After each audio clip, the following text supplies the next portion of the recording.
This started out the season of full-length episodes in a nice way. It had an engaging premise which suited all of the characters involved. Him claims to have the professor, and forces the girls to complete a series of tasks and solve some riddles to save him. I'm not going to go through every one of them in detail, but I will show off what they were all about with the images as we go. A few of them involve the girls having to defeat a monster without their superpowers, which includes them trying various different means to do so. I like how Blossom takes an elevator to get to the top of a building and takes him down that way. It's her all business pose, as she's just standing in the elevator, I found funny. At one point him tries to get them to do math, but eventually the girls say screw it, and use their superpowers to stop the trains hitting each other.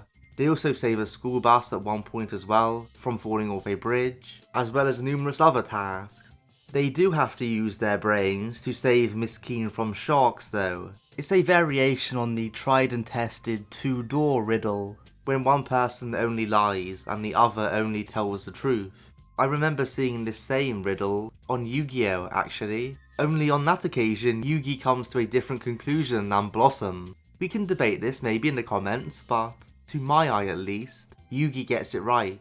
You simply can't trust the riddle. However, Blossom is presented as in the right here, for asking what the other Miss Keen would say about who the real one was. But as I said, I'm not entirely sure that works. For starters, how can you trust that him, a literal devil with magical powers, couldn't just switch who the real and fake Miss Keen was? Secondly, for the riddle to be correct, the way Blossom answered it, you would have to assume that the fake Miss Keen would lie in the traditional way, i.e. lie about what she would actually say, rather than lie about what she thinks the real Miss Keen would say.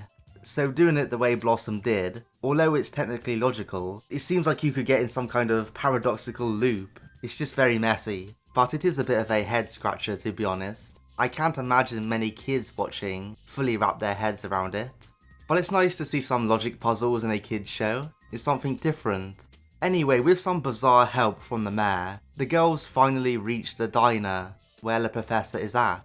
Only they get to the wrong one. They needed to be at the one directly across the street. So by the time they get there, it is too late. So him makes the professor pay $7.95 for breakfast.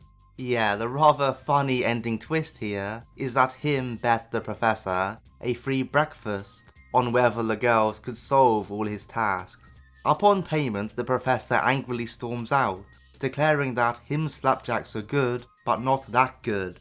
This is also bizarre, but at the same time kind of makes sense for him. As evil as he can be, we all know he likes to have some sadistic fun, manipulating people. Not entirely sure why the professor is casually out there making bets with him, but there you go.